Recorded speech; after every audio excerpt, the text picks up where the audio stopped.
Welcome y'all to the Check Swing podcast. There he is at the start of the show right there, my man Miguel Santa, who just posted today his final at bat of his high Oh, school career. Yes, I did watch it.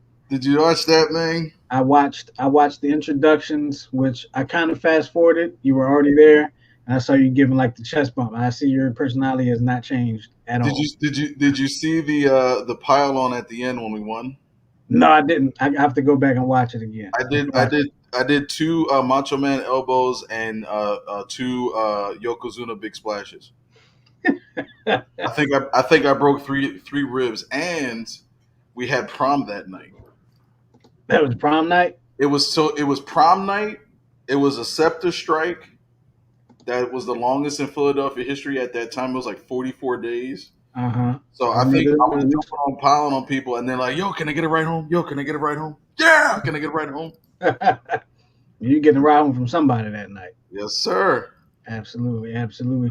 But yes, welcome back to the Check Swing podcast. We took a week off. I hope you guys were able to enjoy your time off. As as Miguel, I hope you were able to enjoy yours as well. But like I like to start every show, y'all know how I am. I like to ask you how you been. So, Miguel, how you been, man? Been well, man. Been well. First holiday season away from away from Philly. Kind of bittersweet, but it was nice being around the Maryland crew, the Maryland family, the DMVers. So it was real nice, real peaceful. Yeah. How were things up in your neck of the woods? Everything was cool, man. We did it a little differently this year. We didn't have a traditional dinner like at a house or at someone's house, anything like that. We actually went to a restaurant. I'm not going to put the name of the restaurant out there because they're not sponsoring the show or anything with Tune to His Radio, but it was pretty good. It was pretty delicious. Um, so it was about six of us. We went to the restaurant, had a good time, had good eats. Nice. Um, Went and saw my dad for a little bit, chilled out with him for a little bit, watched a little football with him, Nice. and then and I was just pretty much chilling, man, just enjoying the time, enjoying the time. So you know, I forgot too. So a week from Saturday, I had celebrated my 42nd year of birth. yeah, and I need to talk to you about that, brother. Yes, sir. So I don't know if you know this, Uh oh. and I probably shouldn't say anything, but I received a message from somebody inviting me down to like a dinner or something. And then I didn't get much information about it. And then the day of, I got a message was like, yeah, he decided he didn't want to go to a dinner or something like that. And I said, oh, well, all right.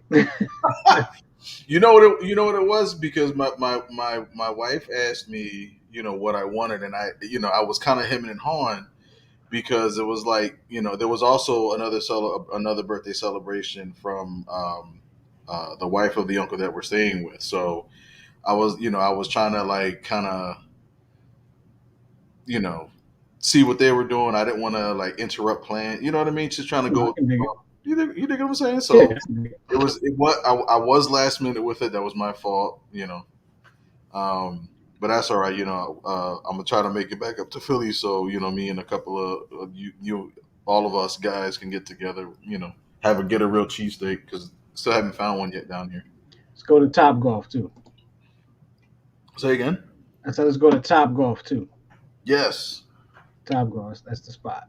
I just said I said their name. That's not where I went, but they're not sponsoring us either. So you know how I am. You know how I do. We're going to Pot Fluff. So today we're going to be discussing the greatest Eagles of all time. But before we do that, we do, have some baseball things to discuss. As, we talk a lot of baseball on the show. Um, the Hall of Fame votes are coming up, Miguel. The Phillies have, I believe, three players. When you think about it, they have three players on the ballot. They got Jimmy Rollins, they got That's Ryan Howard, they Mhm. got Dick Allen. Do any of them get in, Miguel? Jimmy Rollins, Ryan Howard, and who else? Dick Allen. My guy, Dick Allen. Yep. Dick Allen, he should have been up there first ballot. I say between Jimmy Rollins and Ryan Howard. I feel like Jimmy gets in before Ryan does. I do too, and you know my shtick with or my beef with Ryan Howard. Because you know my beef with Ryan Howard is that he should still be playing. Yeah. You know what Yeah, I mean? you're probably right. If Albert Pujols, who started I believe 1 year later than him, can still do what he does because he made changes. Once the National League said that Ryan Howard can't hit curveballs, he never adjusted, and that's my only beef. He Never never adjusted to the curveball, never adjusted to the slider. The slider really killed him. He chased kept the slider something ridiculous. murder. And you remember when he was hitting 50, almost 60 home runs in consecutive years, he was torching them to the opposite field, Hmm. center field. And then all of a sudden, after the World Series, it was just like he just pulled everything, and they're like, "Oh, we're gonna throw you a curveball." He's like, "Oh, well, I'll just hit what's not a curveball." It's like, who does that? So, Yeah. from a personal standpoint, I just think that that's, and I get it. You know, you won a World Series, you won an MVP. You know, you have almost the you hit the most almost hit the most home runs in Phillies history. I get it, but it's like I just think he left a lot on the table, and it He was probably did. I can't disagree with that. Mike Knox chimes in. He says J. Roll yes, Ryan yes. So he believes both of them are getting in. Mike Knox, he believes they're both getting in on first ballot. Let us know. yeah. Um, who else is on this ballot? I mean, we got. Alex Rodriguez and David Ortiz is their first This is first their time ago. first time, Right. and then you got guys like Barry Bonds. Barry Bonds, Roger Clemens, Sammy Sosa, and Kurt Schilling. It's their last. It's their last chance for a good while. Yeah. For a good while, but it's pretty much their last chance. Do any of those guys get in? So unfortunately you can't bring up those guys without bringing up steroids and cheating. Right. Um,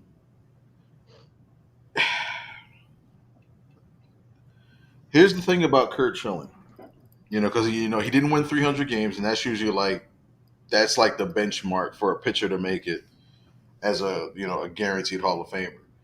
Um, he didn't win 300 games, but he was probably the most clutch postseason pitcher, arguably ever. Better than Nolan Ryan, better than Randy Johnson, better than Greg Maddox in some cases. Hmm. Um, would I want him there game 6, game 7 of a World Series? Absolutely. But I think what's killed him, especially the last 10 years or so, is his reputation.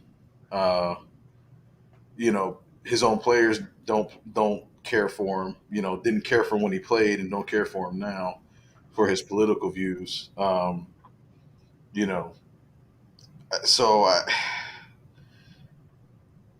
he didn't cheat, or he wasn't caught cheating. So I think Hmm. I would lean towards Kurt Schilling getting in, but I think that his reputation may keep him off. And the other, Sammy Sosa, Roger Clemens, who are all on that list um, of getting caught. Barry Bonds. We all know the story. He never knowingly took steroids. He was never officially caught. Never admitted to it. But there's that cloud, hanging over him. Small head, big head. You know what I mean? And Hmm. I saw an interesting article online that was talking about, well, if Barry Bonds gets in, then Pete Rose needs to get in. But I think you're comparing apples to oranges with that, because Pete Rose admitted that he cheated, but to his defense, he was cheating, or he was betting on his own team to win and betting on himself. So you can call it the Confidence. say again, Confidence. ultimate confidence. Glutton for gambling. Whatever. In my opinion, Pete Rose broke a rule. He didn't cheat the game. If you're betting on your own team to win, Right. and you're not betting on your own team to shade points or anything like that, you didn't cheat the game. You just broke a rule. And there have been plenty of people that have broken rules. I'm sure there's a lot of Hall of Famers that have broken rules. This is which is one of those sacred rules that really didn't affect the game. Whereas if you look at guys under the steroid cloud, it affected the game, made the game better in a sense. I honestly think baseball probably should thank them. To be honest with Well, and here's the thing too. Then you talk about playing within the rules because people forget steroids wasn't banned in baseball until 2002. you, right? That's when baseball was all right. We're cutting out all steroids, but by that time you had Sammy versus McGuire. Hmm. Barry Bonds was doing his thing, and not for nothing. Even after the ban happened, Barry Bonds was still hitting. Yes, he was. Mark McGuire's career was done shortly Hmm. thereafter. Sammy Sosa was done shortly thereafter. All the big boppers in the late '90s, the Luis Gonzalez, like they all just went back to their normal sizes, or they started becoming injured, and that was it. But Barry Bonds, and there's this other argument too. Take out post 2002. Whoops. Yeah, I see. Take out Whoops. take out the ban 2002, right after steroids, whatever. Even before the whole rumor of steroids happened, Barry Bonds was already at close to 400 home runs, 400 steals. So he was already on the way to the Hall of Fame. And I think that's what kind of upset some of the purists is like he didn't have to cheat. Right.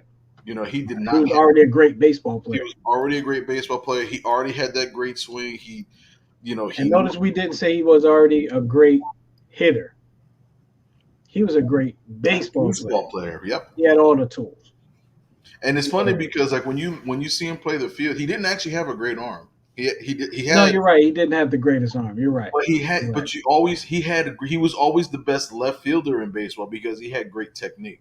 There was Hmm. nobody that could take the ball off the wall, turn his hips and fire back to second like him. I've never His technique was always great. He would get it on a bounce, but he would get it there. So his technique was always very good. That's why he always won those he won Gold Gloves as a left fielder too. Absolutely. Now, Dick Allen. We've talked about Dick Allen on this show many times. Does Dick Allen get and I'm on record and I've said it on this show. I've said it on other shows. I'm on record as saying writers should not be should not have should not be the only Hall of Fame voters, Mhm. or they shouldn't have a say at all. Honestly, let's be honest. They shouldn't have a say at all. I think Players and Hall of Famers should have a say. I think that it's bittersweet because you wait till after the man passes away, almost a year to the day, right? Let's say they do vote him into the Hall of Fame. It's like you had all these years, all the stories that he was an alcoholic, that he was a drunk, and he was a gambler. All those stories that were perpetuated by the Philly media that were now refuted decades later, but they still hold on to that because the baseball writers are old fogies and stuff like that, and they hold on to And let's be real, like a lot of baseball writers had a race issue. You know what I mean? They held on to like the deep, constraints of race relations, and they didn't like the fact that he, spoke up. You know what I Mhm. mean? In the late '60s, they didn't like that. So to me, like you want to vote him in, that's fine. I think that a public apology is warranted, and the baseball writer should be like, "We're sorry for our old, ancient, racist ways." You know what I mean? Walk the plank, and stop judging. You know what I mean? Stuff like Well, whether it happens or not, the apology will be one that Dick Allen will never have a chance of hearing because, as you said, he passed away a year ago, and you know, I mean, it was it's it a was shame. bitter. It's bittersweet because, like, I think the Phillies did do kind of a classic move in retiring his number. Hmm. because they never. It was the first number that they ever retired where the player was not already in the Hall of Fame. Hmm. Actually, Didn't know no, that. I take that back. Nope, I'm wrong because I think Schmidt and Carlton. I mean, they had Hall of Fame careers, so I guess it was kind of spoke. It was kind of a done deal at that Well, point. well, yeah, yeah. Well, yeah, you're right because if there was, I know Holidays was retired before he got into the Hall of Fame. No, he was in the Hall. He got into the Hall of Fame Didn't he just get in? They last year. retired. I He think got they retired his jersey right the, after he died. the Phillies retired. Well, they stopped using the number Oh, okay. because they remember Bryce Harper came and Uh, his number was 34 for DC, and they were debating, are you going to honor Roy Halladay or are you going to change your number? And that's when he changed his number to three. He said, I'm changing it to three because 34 is Roy Halladay's number, but they retired it this year. okay. Because the Phillies Mets game that I went to, where my cousin Will had to wear a Phillies jersey, even though he's a Mets fan. I just want to put It that. We went to Manny Trio Day. The next day, that Sunday, is when they was a retired. Roy Holiday, right? So it was this year, but That's the Hall right. of Fame was early last year. Yeah, absolutely right. Absolutely right. And many stories about Dick Allen. Many interesting stories about Dick Allen. They said he was an alcoholic, said he was a gambler, and all like that. I kind of remember, wasn't there some Murderers Row Yankees that had that same had those same issues? Listen, Joe DiMaggio beat his wife. Mickey Mantle was a stone cold alcoholic, and Babe Ruth was a hoe. I'm just saying. But everybody's like, they won so many championships and they played in New York. All of that gets put aside because of the mystique of New York. Yeah, it carries a lot of weight for whatever reason. Carries a lot of weight. Listen, New York knows how to sell itself. They definitely do know how to do You know, that. They definitely do know how to do they're that. the entertainment mecca. What? It's hard to go against. Well, right now it's time to get into our segment known as Fo Fo Fo. Bo bo bo. And of course, that's 4 for 4, but we're doing it Moses Malone style. Fo Fo Fo. As for the people that don't know, when Moses was asked back in the Sixers championship run, how many games would it take to get to the championship? He said Fo Fo Fo, as in they were going to sweep the whole thing. They went 4-5-4, but that doesn't matter. So we're going with the greatest Eagles of all time this week, and this was a tough one. In many ways, this was a tough one because there's so many great Eagles, right? But there are not a lot of championships to really solidify it. It's not like if you wanted to say the greatest Cowboys of all time. God, I almost threw up Oh thinking my about good! that. You need to wash your mouth out with soap. But it's easy. It's low hanging fruit, so it's easy. If you want to say the greatest Cowboys of all time, you will probably have Michael Irving on there, maybe Drew Can we Pearson. not have this discussion?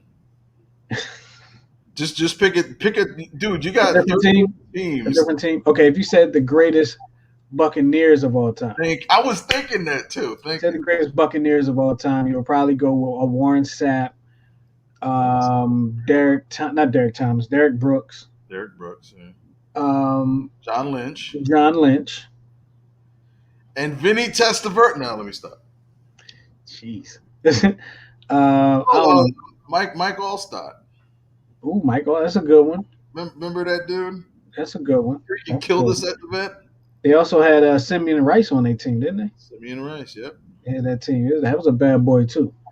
But anyway, with all that being said, we're going to talk about the greatest Eagles of all time, and I think Miguel, I think you went first last time, so I'll go ahead and go first this time.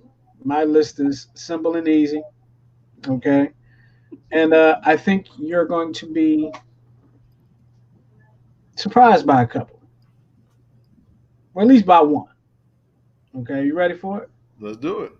Let's do it. Here you go. That's my 4-4-4 right there. My Eagles 4-4-4. What? Brian Dawkins, number one. Number two, Reggie White. Number three, Chuck Bednarik. And number 4, yes, that's the surprise right there. Jason Kelsey. Wow, you threw me with that when you said that you had one offensive guy on there. Actually, technically, you have two offensive guys there. Because Bednarik played both sides of the ball. He played both sides of the ball. Hmm. Last of the original Iron Men. Yeah. Concrete Charlie. Concrete Charlie. You ever see his hands? Hmm. Whenever he put his hand out, his pinky was like this. Yeah. Him Oh, and David Alexander.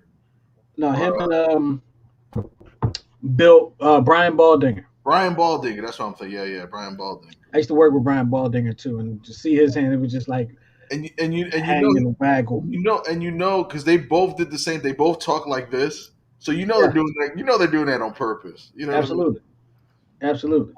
So that's my 444. Brian Dawkins. I mean, I think it's like self-explanatory. Brian Dawkins kind of embraced the city. He was what Philly was. He was the hard worker.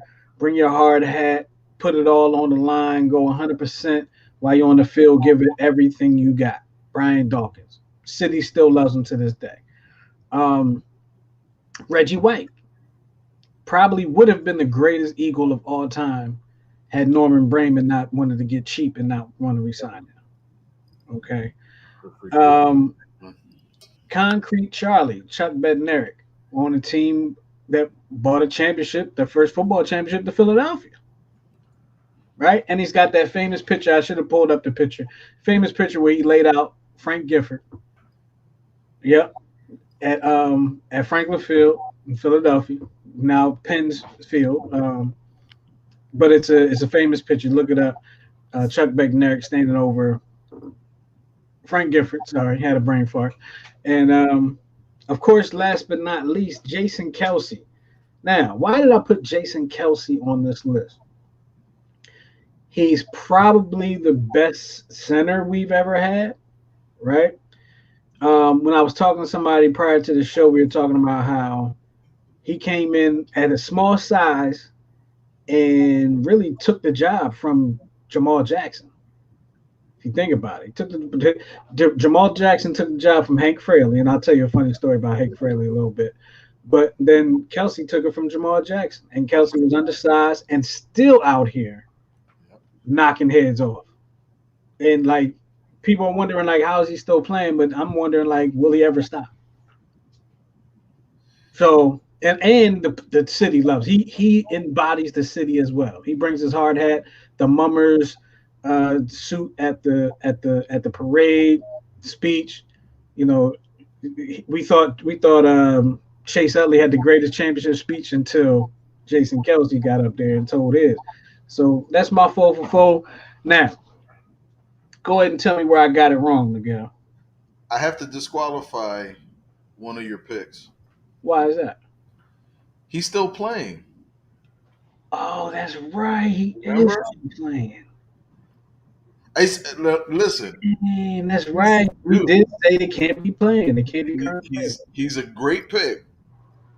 Oh And man, you're right though. after and then listen, after the first like 5 games, I'm going Jordan Mailata if you're going offensive lineman because I mean that dude's. You saw there was one play I think again, not this past week, but the week before that, where there were two blitzes coming. He took one guy, one hand, looked like the Incredible Hulk. He took one guy, mushed him in the face, and then the guy coming around the top, he took his other hand and mushed him in the face.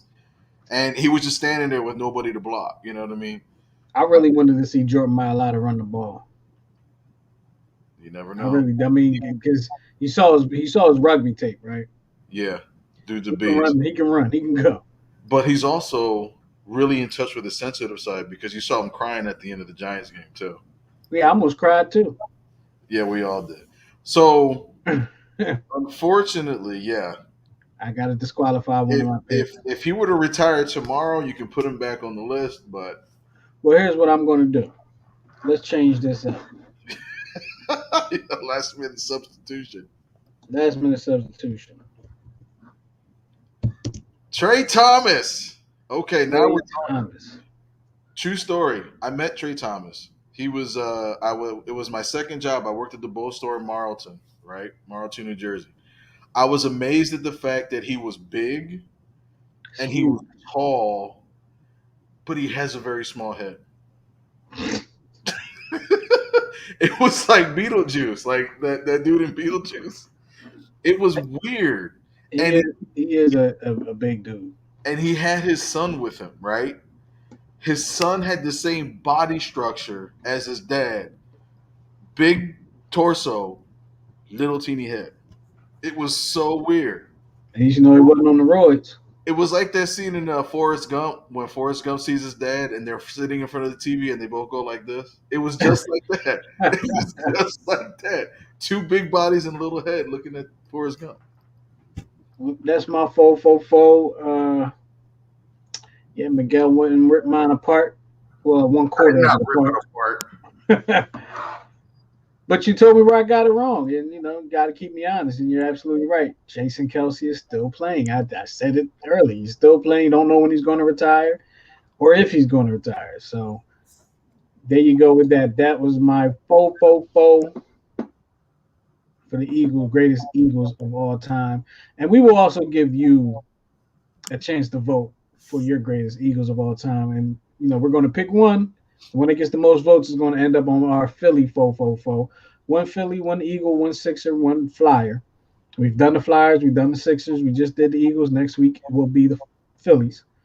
And but before we even do that, Miguel got to give us his Eagles 444. Miguel, who are your greatest Eagles of all time? All right, so you know how I like to do it. I like to go from the. I don't like to say the word least, but I'll go 4, 3, 2, 1. All right. Okay. So number 4 on my list is the man who said he will always love you, Mr. Donovan McNabb. Number 5 will always love you. Yeah, beautiful, isn't it? Um, so I this is why I asked if you already ate. knew it. I had a feeling. I was gonna do the video, but I'm like, nah, it's no. I'd rather do the still to have that lasting image. Um, so he's arguably, statistically, almost physically, the greatest Eagles quarterback of all time. Great, most passing yards, touchdowns, completion percentage, all that good stuff. Came up short in a couple of unfortunate situations, 3 straight NFC Championship game losses. Um, I was surprised because I was trying to remember, looking back on his career, he did have a really good career. No MVPs though, and he was one of the ones that was a victim of the Madden curse. Yeah. He was on the Madden cover, and then I think next year it was either the sports hernia or the wrist or It was something. I think it was the broke leg So remember the broke leg? He played on that for that for the game. rest of that game. He played the rest of that game with 20 for 25 with 4 touchdowns. I Hmm. was like, damn, you need to break his leg more often. He's more accurate when he has one bum leg. Um, but yeah, when you look back at Donovan McNabb's career, I think I said this during the pre-show. He kind of fits that mold of like you love him, but then there's sometimes where you just hate him, and I think that's what Dick Allen was to the Phillies in the '60s. It was that kind of love, kind of hate, but it was more. It was different. It was a different type of hate because Donovan McNabb would just say some off the wall stuff. However, him as an analyst, he got Carson Wentz kind of right. He got Doug Peterson kind of right. Um, as far as like his judgment calls on them and everything. So there you go, Mr. Donovan McNabb. So Okay. number 3, I have the tallest wide receiver to ever play the game at 6'8" Mr. Harold Carmichael, recent all electee of the Hall of Fame. He's Uh, definitely one I started to put on my list. and I think since Alshon Jeffrey is no longer an Eagle, they should officially retire the number 17. I don't know what they're waiting for. They just need to do it and call it a day. No Uh, longer the Eagle, but still getting paid by the Eagles. Still getting paid by the Eagles. Yes, sir. Greatest receiver in Eagles history, most receptions. Um, was part of the 1980 Super Bowl team that came up short against the Raiders, and still pretty active with the Phillies organization. I know it So says that 19. would be the Eagles. What did I say? I said Raiders, didn't I? You said Phillies. Same thing. Um, so member of the Hall of Fame, four-time Pro Bowler. He was the All 70s team. And although it says the 1980 Walter Payton Award, that was the award before it was named after Walter Payton, because he was he is a great humanitarian and fights for different causes outside of off the field. Didn't know he played for Dallas a year. So here's an interesting story about that. So you remember how we talked about Jackie Robinson and he actually was signed by the Giants, but Hmm. the story goes he hated the idea of playing for us, so he would rather retire. Yes. He played 2 games, and the story goes he looked at himself, he saw his name, he saw his number, and then he saw the star. He said he threw up in his mouth and left and just called it quits. He said, I can't do this. So Great job. great job. So that's why he went in the Hall of Fame as a Philadelphia Eagle. Mr. Harold Carmichael. So I flipped back and forth between 2 and 1 because you and I share this one. Because I grew up watching them. I grew up watching both of these players. The one player I saw more of him because of the era that he played, and the number one was when I was a child starting to learn the game. Mhm. But Brian Dawkins, number two, and 3 of these hits that you see that are about to be made or being made would all be personal fouls today, and he would probably be suspended for 3 games apiece for each hit. But that's that hit on Algie Crumpler, and I forget who the receiver is for the Giants, but doesn't matter. It's a Giant. And that headlock power. No, that one against the Giants, I don't think would be a flag. No, I I think there was too much helmet to helmet contact that probably would have warranted.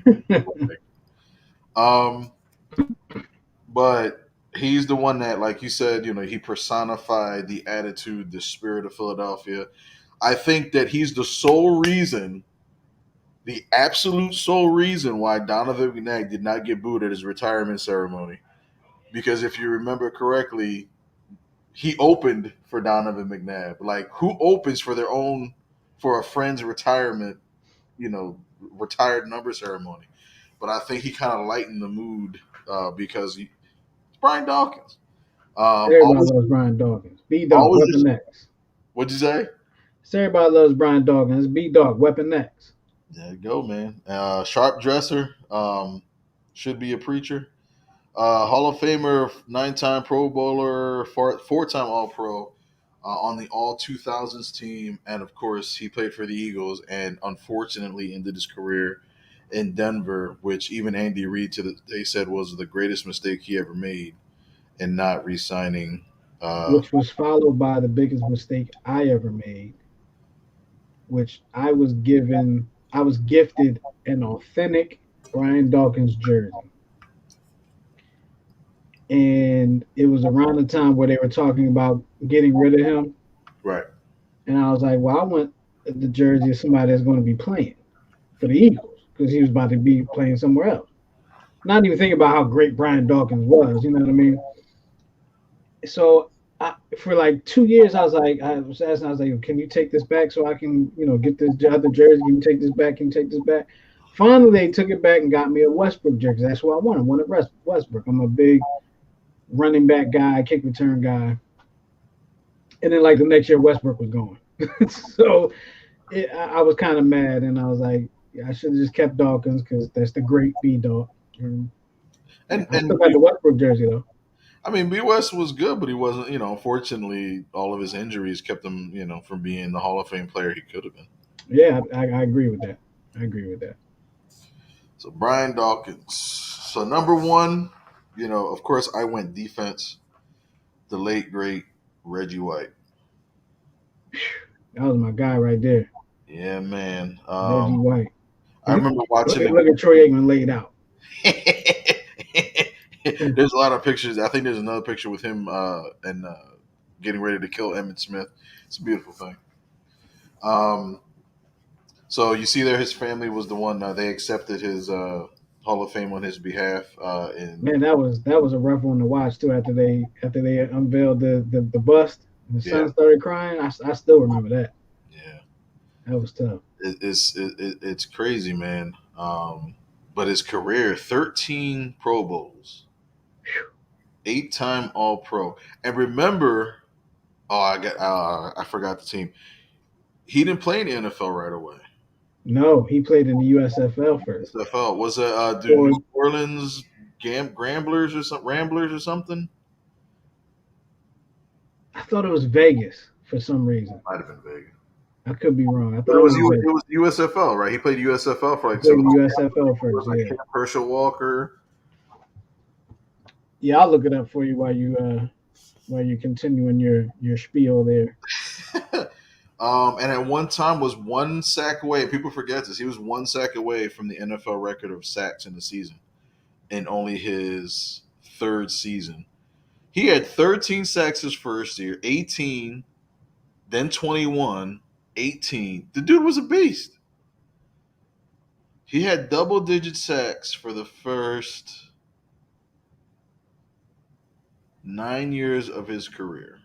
You were closer than I was, but we were both wrong. He played for the Memphis Showboats. Memphis. I knew it was a southern, like gambling type of name. Played his college ball at Tennessee. Didn't have to go far to play for Memphis. Right, because Derek Barnett was supposed to be the second Reggie. Never mind. Um, so I always find it unique that he's on both the all 80s and the all 90s team. You know, when your career spans 2 decades and you were so dominant in both decades that you could play for both all decade teams. That's saying something. Um, but I always remember the defense that he was a part of. Because you had I don't Go ahead, name them. Go ahead.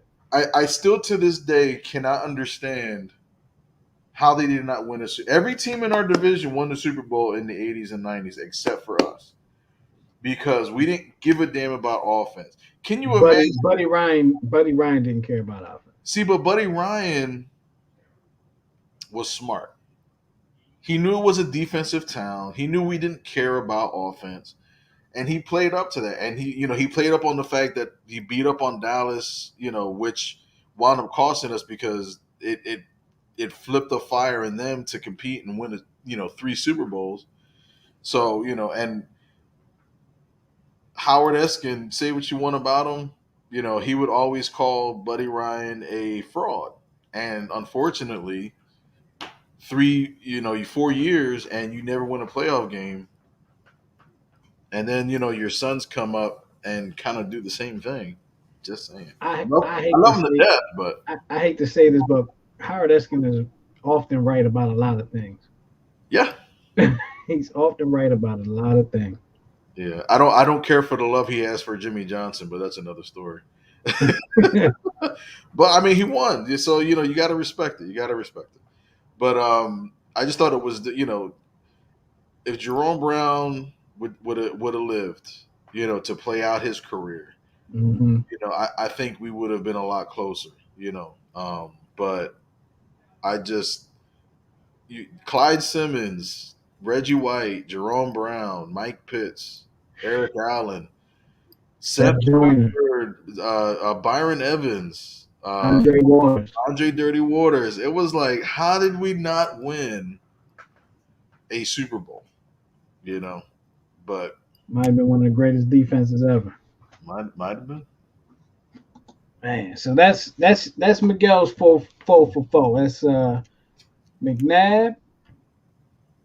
Hold on, tell me I can remember. McNabb, Carmichael, Dawkins, and White. And mine was Trey Thomas, Chuck Bednarik, Reggie White, and Brian Dawkins. And of course, we will be sending out a survey for you guys to vote, and you can vote on it because you are going to name the greatest Eagle of all time.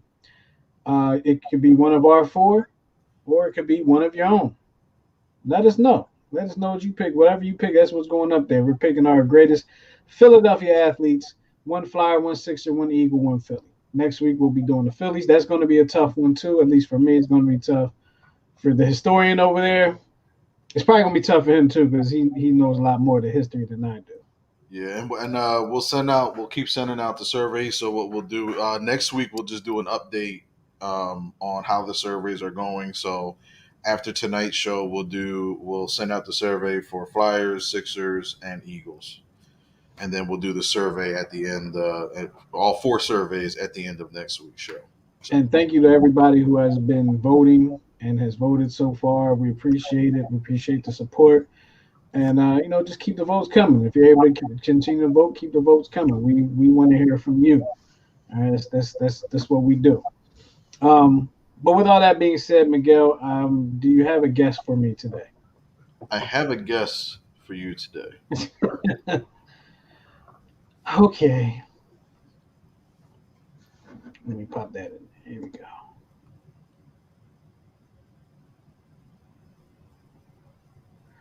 Played for the Eagles.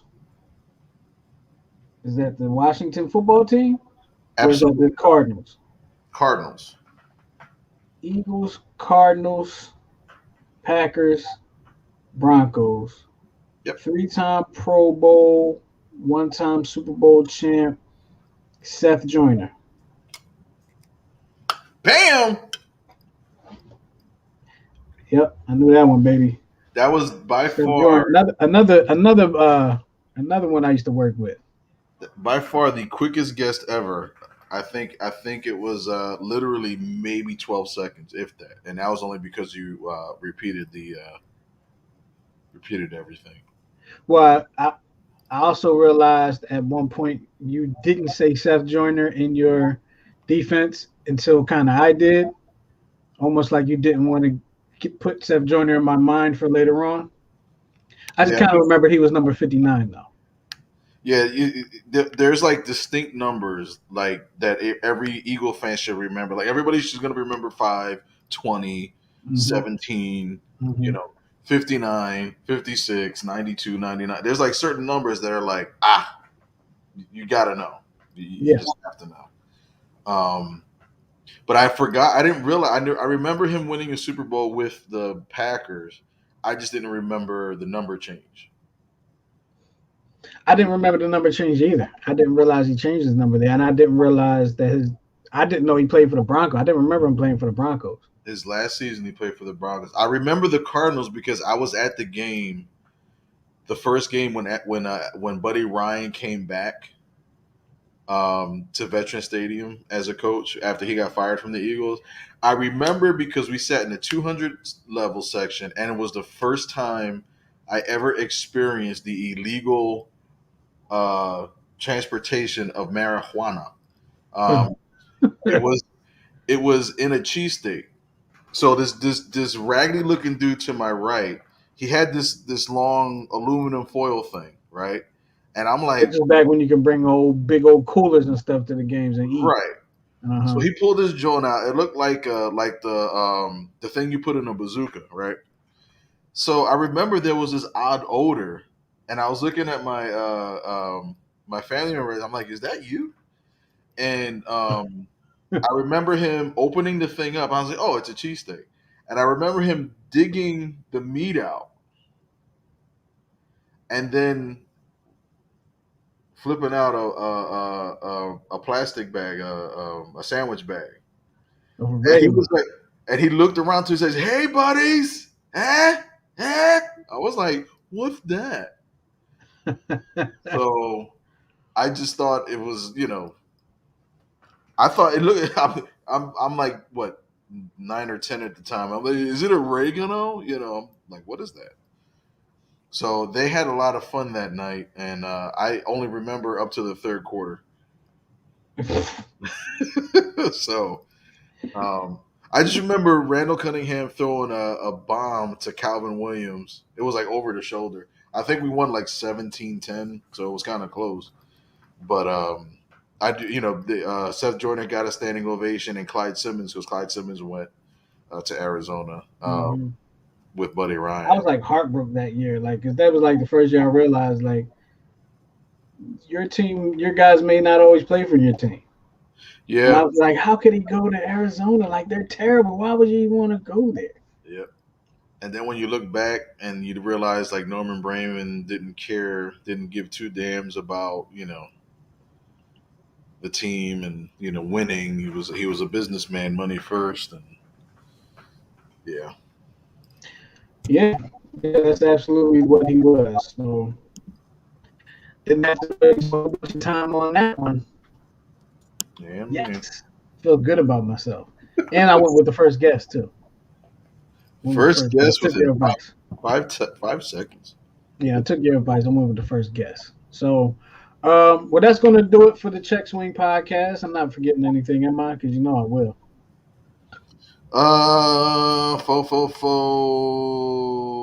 Fo. Barry Bonds, big head. Dick Allen should be in. Racist. Yeah, you could. All right. Well, there you have it. Well, be on the lookout for those for that survey of the greatest Eagles of all time, the greatest Philly of all time. Excuse me, greatest Flyer of all time, the greatest Sixer of all time. If you have not seen those yet, go ahead and check them out. I'll be sending them out in text messages, Facebook posts, Twitter posts, all like that. You can follow me on Twitter and Facebook and all that good stuff, Instagram at Jay Watson Radio Man. If you see that right there, that's my social media handle. You want to give them yours, or you want to keep that to yourself? I'll keep it to my damn self. No. Even better. uh, Even better. we'll do everything through Check Swing Podcast and Radio Man. Jay Watson. Thank you. Check swing. I couldn't remember it off the top of my head. That's why I didn't say it. I couldn't remember if it was Check Swing Show or Check Swing Podcast. But follow that on Twitter and Instagram too. All right.